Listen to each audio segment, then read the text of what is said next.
Hello, everyone, and welcome to the first annual Halloweek Spooktacular. Yeah! Let's go! I know, I'm so excited.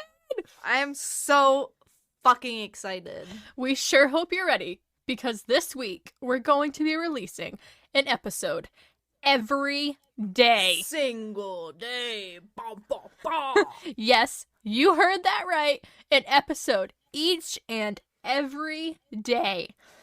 Monday through Thursday, you're going to get a mini episode about half an hour long or so. The fun part, though, is that those 4 episodes are leading up to the big grand finale episode on Friday. Mm-hmm. And we assure you, it's not one you're going to want to miss.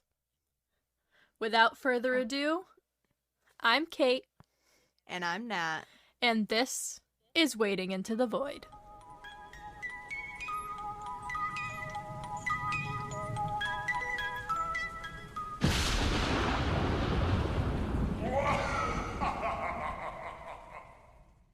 Okay, Nat. Episode 1 of our Halloweek Spooktacular. How are you feeling? I'm so excited. I am just imagining I have to edit all of these.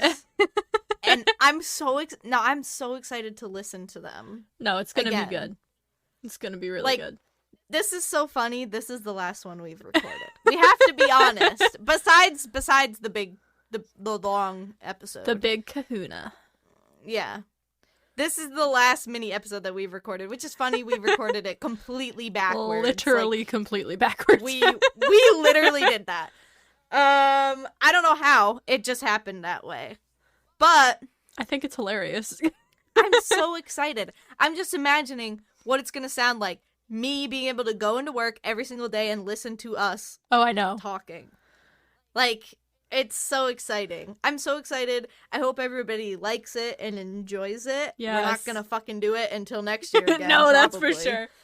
This is a one-time-a-year deal. Exactly.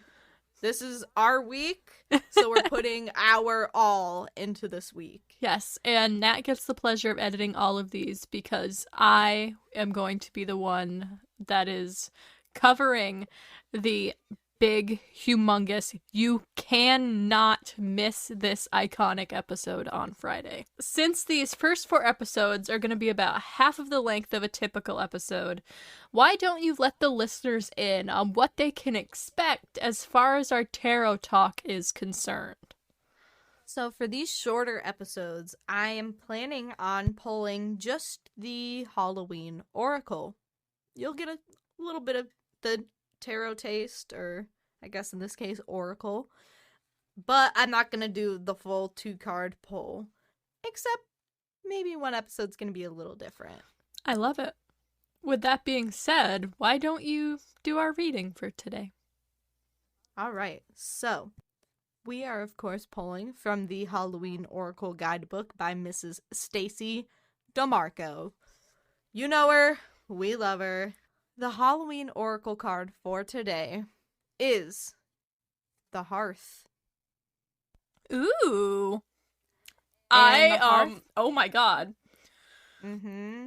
You haven't read or heard what I'm going to talk about. I love it. No, I just know that it's going to go perfectly. I just pulled this card randomly. So the Hearth represents happiness in our hearts and homes. The poem says, "The heart of every home, the fire that unties, winter's warmth centers, stories, love, and delights." We got some Calcifer from Wolf. Oh my god. We got some Calcifer from Howl's Moving Castle type vibe going on. It's like the fire that blazes the whole house to life. It's pretty cool. So, this is kind of lame. Aww. Stacy, come on, man. She said the ancient Romans. Like, Romans didn't take everything they had from Greek. But anyways, we'll let it slide because we like Stacy. The ancient Romans believed that every home had a heart, and it was the hearth. Where the fire burned, the family gathered for sustenance, communication, and protection. This concept was so important to the culture. that there was a huge city hearth. Hearth? Either or. Hearth. The Vestal Temple, where the fire of the home goddess Vesta burned forever without ever going out. But this is interesting because, like, look at Prometheus. Yeah. Prometheus brought fire to the... They weren't really humans. They were, like, the original humans. They were made out of, like, bronze or clay. So, I mean, even, like I said, even before Romans, the Greeks kind of had this, like, the fire is life. Yes. Vesta burned forever without ever going out. Oh, sorry, wait. The Vestal Temple had a fire that never went out, which that's from ancient Greek mythology too. This is so dumb. Anyways, so this fire, the sacred flame, was protected by soldiers with their very lives should there be an invasion. So this is like the most important thing to them. The place where the goddess Vesta was honored within every ordinary home was also the hearth. And it is where women prepared food and cooked. Some of the food was always offered back into the fire as an offering to Vesta for her blessing and protection. Often husbands were sent away on military duty for years on end. And their wives at home were not just expected to keep the home and often the business running, but to wait for their husbands faithfully until their return.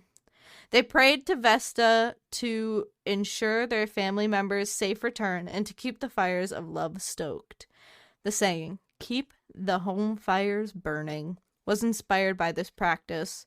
Should the hearth card appear in your divination, you are being asked to look to your idea of what home and family is for you.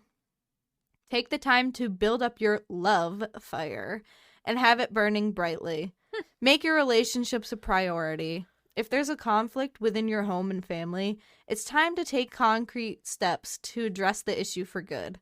If you or a member of your family is away from home due to travel or work, know that protection is being given. So, that's it. Okay. That's the card. What do you think? I think it's very interesting in how the hearth and fire is going to play into this episode. Okay. Now, this is our Halloweek Spooktacular. What better way to kick off our scary extravaganza than with the history of Halloween? I couldn't think of anything either. So, what do you say we get into it? Yeah, it seems perfect to me. Halloween is a holiday that's celebrated every year on October 31st. But did you know that the origins of the scariest holiday actually dates back more than 2,000 years? No. Halloween was initially celebrated in the form of the ancient Celtic festival of Samhain, which most people typically mispronounce as Samhain. I think I did that in one of these episodes. Or to my sister, I don't remember. How do you pronounce it? Samhain. Samhain. Okay. And this was traditionally celebrated in what is now known as modern-day Ireland, England, and parts of France. So, like, that whole little nook of the world, Mm-hmm. This was actually their mark of the new year. Oh. And their festivities took place on November 1st. You know what? That makes more sense. Mm-hmm. If you're going by weather and climate. Yes. Everything's dead. And then it kind of just starts over. And that was their whole point. This was the day that they saw as the end of the summer and the harvest season. But it also represented human death, like you just said. Mm-hmm. Those who celebrated Samhain believed that the day before the new year, the barrier between the afterlife and the living collapsed, and the souls of the dead could freely walk the earth. Hmm. These spirits would damage crops and wreak havoc on towns and townspeople alike. In addition, the Celts thought that the dead roaming the earth would make it easier for druids and seers to look into the future.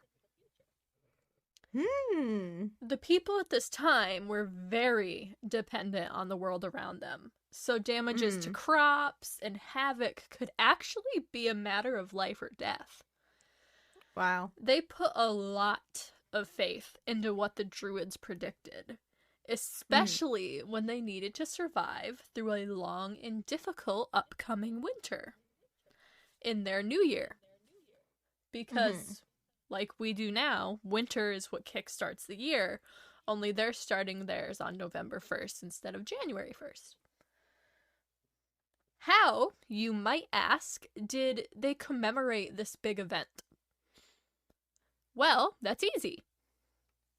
They lit a humongous bonfire, which they used to burn crops, herbs, and animals as sacrifices to the Celtic deities. God damn. Literally. During this celebration, the Celts typically wore costumes, including animal heads and skins, but this is like 2,000 years ago, so you can't blame them, right? Like, what else are they gonna do? Yeah, they don't have, like, clown costumes. No. Shout out to last episode! But they made a big effort to tell fortunes. When the get-together came to an end, they returned home and once again lit their own hearths in their homes. It was essentially the equivalent to us, exactly, in the US watching the ball drop and ringing in the new year and setting resolutions, effectively abandoning the less ideal things of the previous year. So, this idea of fire, like, meaning life and death, directly applies to this episode. So the fact that we got that card is crazy. Amazing. This is so crazy. Right? Every single freaking oracle card this week is gonna slap. It really is. So stay tuned. Now, you were also just talking about the Greeks and the Romans, right? Yeah. Well, you see, by the time the Romans conquered the majority of the Celtic territory, because, you know, they couldn't help themselves, just like Great Britain, their customs started to combine, essentially, meshing a little bit. The most notable of these traditions meant, like, the meshings that can be seen in our modern tradition for bobbing for apples. And now you might be like, what? Bobbing for apples? Like 2,000 years ago, bobbing for apples. Well, the tradition of bobbing for apples came from the day the Romans paid tribute to Pomona, the goddess of fruit and trees, whose sigil was actually an apple. You want to know something insane? Yes. I was literally just watching something about that. I love it. Today. I love That's fucking crazy. This week is just meant to be. Everything is telling us that this week is a great week. It really is. Like, this is going to be such a good, positive week. And I am Everything is so just happy. clicking. Everything is just clicking. It's so awesome. More than 500 years later, on November 1st, the Pope dedicated the Pantheon to the memory of all saints and all martyrs. So we're jumping forward in time here, right? However, as Christianity took over and Celtic traditions were disguised more under traditional Christian views, the church declared that the Day of Remembrance should be moved to November 2nd and honor all the dead.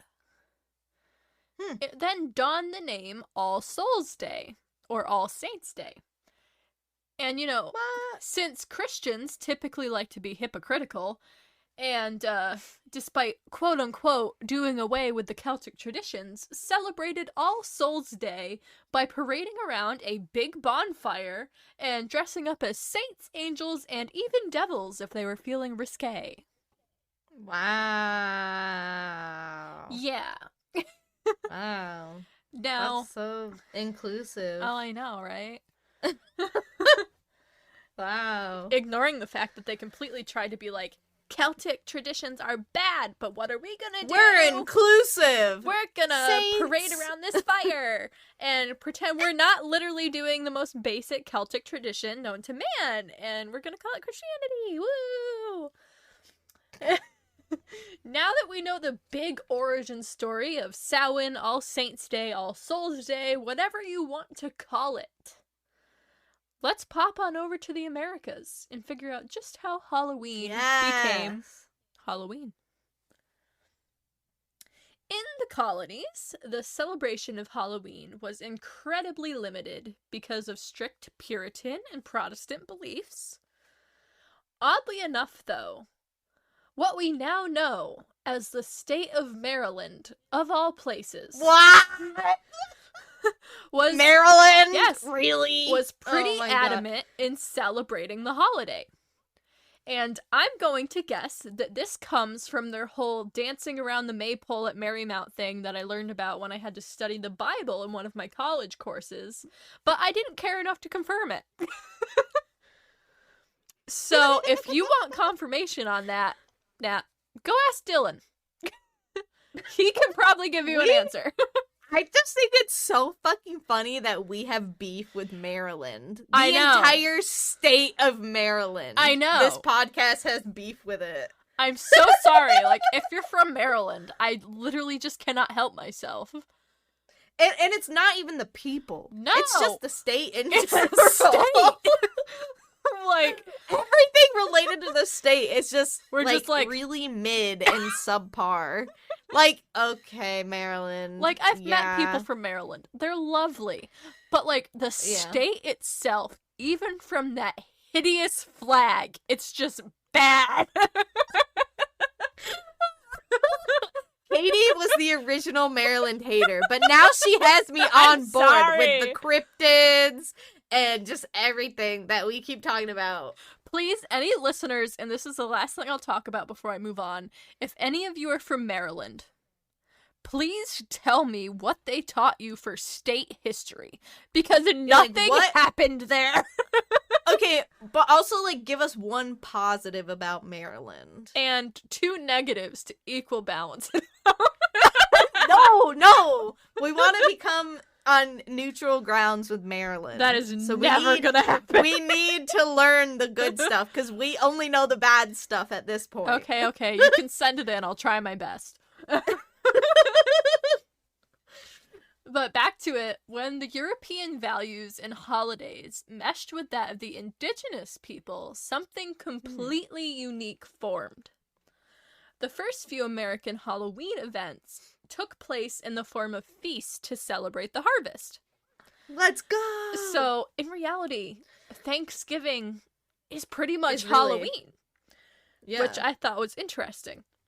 Mm-hmm. People essentially shared campfire stories about ghosts, told each other their fortunes, and danced and sang. So, That sounds awesome! like, it was just a bunch of people gathered around a humongous campfire, just, like, sharing things, like, from their land. And I am really hopeful that it was just, like, a nice get-together, and it wasn't, like, some cryptic, like, calculation of a plan by the settlers. But You know what? I think we need more traditional Halloween, like, parties. Yeah. You know what? Actually, I think modern people do that. They have, like, bonfire Halloween parties. They do. So, I mean, the tradition's basically still there. exactly. No, from the original, it's still there. Yeah. Which is what makes Halloween so unique as a holiday. Really, yeah. As the years went on, the passion for these events only grew. By the 19th century, fall festivities were booming in the US, but Halloween still wasn't celebrated on, like, a national level. Yeah. That happened I mean, more. it still isn't. No, but it happened much more when immigrants made their way to the United States. Mm. These new faces spread the interest in Halloween and even invented the tradition of trick-or-treating. Yes, like Guy Fawkes. Yes. Instead of asking for candy, don't worry, they still dressed up. We need to keep that in mind. They still dressed up. They would ask for food and even sometimes money. Me, oh my god. It was like the only day in the US it was socially acceptable to beg your neighbors for cash. Me with my little Dutch boy haircut. Like me turns into Oliver Twist. No, you're that That's guy. The only thing. You're that guy from Shrek when he goes to Lord Farquaad's Down house. the roar. Down the roar. I love that kid with his lollipop. Down the roar. Do the roar. In the late 1800s, early 1900s, U.S. citizens were looking for a way to further develop their communities. And the easiest way that they thought to accomplish this, because you had so many mixtures of, like, you know, culture, nationality, everything, yada yada, was through improving their holidays and celebrations across the country. And this is when Halloween saw a shift from ghosts, witchcrafts, and pranks to gatherings and celebrations of getting together. These parties would focus on costumes, food, and general fall festivities. So essentially, if you're picturing this, imagine like a young child's like Halloween get-together, right? Like nothing too crazy, pretty tame. They're not telling ghost stories anymore. They're really just there to gather. The shift to gore, spookiness, and all the things we know and love today came when pop culture and media was introduced through literature and film. A few iconic pieces that paved the way were Mary Shelley's Frankenstein, the icon, honestly, Agatha Christie, and Then There Were None. Great book. If you haven't read it, kind of a little racist, so maybe don't buy the old versions, buy the new ones. Oh, okay. She talks poorly about Indigenous Americans, but the story itself is there. It's essentially like a game of Clue.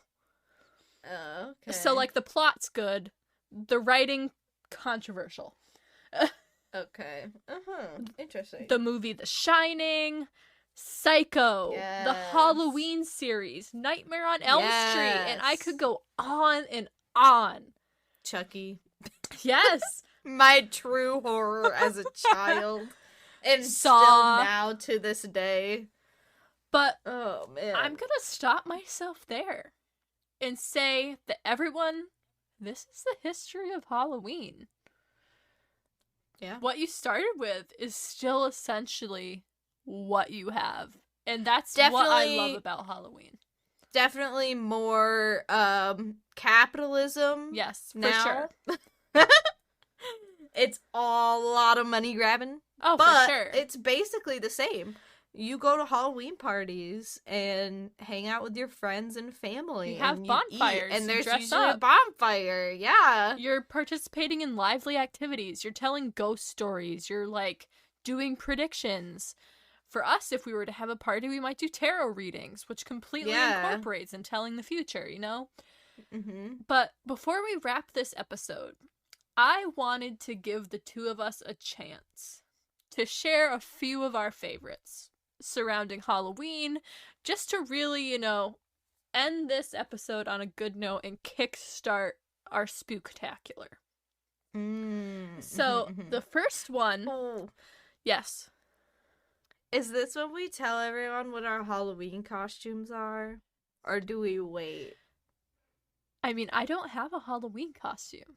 That's fucking lame. I'm sorry. I have like 26. I know you do, but you do cosplay. No, this is where I wanted to give us a chance just to share a couple of our favorite things, like, about Halloween. So the first thing I thought we could share is our favorite supernatural creature or creatures. Top it at 2 if you can't decide. So I'm talking like werewolf, vampire, things like that. And if you've been staying up to date on our Instagram, every day I share a poll just of general spooky nonsense, asking you to vote to pick what's the best. And quite frankly, you've all picked wrong so far. Is it wrong? I think it's Yes. subjective. They're wrong. Okay, Katie. We asked them what the best cryptid was. And, like, I love Mothman. But they completely dissed the Jersey Devil. They were like, nah. Well, a lot of those people probably haven't listened to the podcast. So maybe they're here now, but no, we're Maybe a Jersey Devil lover I'm on this watching channel. you. We are Jersey Devil fan women. I mean, Mothman is Okay. very close for me, and I know Squonk is very close for Nat. But Squonk is really my number one. But as a podcast, Jersey Devil, the Jersey Devil Jersey Devil is our cryptid. has a place in our heart Yes. from the very first 4th episode. Yeah. He's like our mascot, crazy. straight up. Yeah, But literally. hit me with it. We have some cool fan art I about know. him. I know. Shout out to Cam. Our literal, like, first fan art besides memes. Yes. It's so crazy. It's so crazy. I love it. I love it. Share your So- favorite supernatural creature. I think you have to go first because I'm not decided yet. You're not decided. So I have two. And that's why I said you Alright. can top it at two, like, if you need to. Uh-huh. The first one is a vampire because I was a Twilight stan and I cannot help myself. It Mhm. kind of never went away. Now I just continued to immerse myself in vampire literature, like the Crave series or the From Blood and Ash series. And I could go on and on and on and on. But vampires hold a special place in my heart. But if I'm picking new, I really like fae and fairies. Uh-huh. I don't know, there's How am I not fucking surprised? I can't help it, okay? Like, they have Katie's magic. like, I'm writing a book. They're strong. There's Makes just the main love it. sorry. Like it They're makes literally her half favorite. vampire, half fae. But so sneak peek at my future book that hopefully one day gets published, and even if it's shit, maybe the podcast will take off and they'll feel obligated. So no, but what I that's love so so funny. much about fae is with fae there's no real like structure that you have to stick to. You can really make fae whatever you want them to be. Like, you can make them dark, make them control lightning, they can be light, they can control air, you know, anything. Like, they're really like the airbender of, like, a supernatural creature. And I think that's what I like about them most, is they can be shapeshifters. They're really, like, just an open, blank canvas of you can just do anything with them. But that's mine. What's yours? I have to just Are you kind of go through the list. No. So, I'm split also between two. Okay. I'm just gonna go with the very traditional ones. Okay. Unfortunately, I don't really like vampires. Yeah, I know we I'm differ sorry. there, but it's fine. It's not for everyone. I'm split between three. You- But You can only pick two. okay, what if I list the three and then I pick my two from that? Fine. Okay, so the three that I'm split between are ghosts, Mm. witches, and werewolves. Okay, here's my stance on it, right? I don't consider a ghost a supernatural creature. Yeah, but when I think of ghosts, I think of what is that book series? The Everlost, Oh, yeah. Ever Okay. Found, Ever Wild. Yep. I think of those books. You see, in my head, ghosts are just a completely different category. They're like their own thing, Okay. right?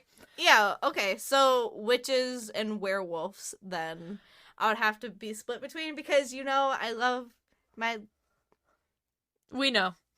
monsters. But also just the thought of being a witch and being able to like make spells and like throw fucking Fireballs. balls at people. Yeah. Like I could just imagine like woo Havidi Kadidi. Like, yeah. I also love both of those. They are all of mine are very close. It's hard for me to pick. But yeah. Me too. I'm like, I love crazy shit. Yes. And our next one is your favorite scary movie or scary movie franchise.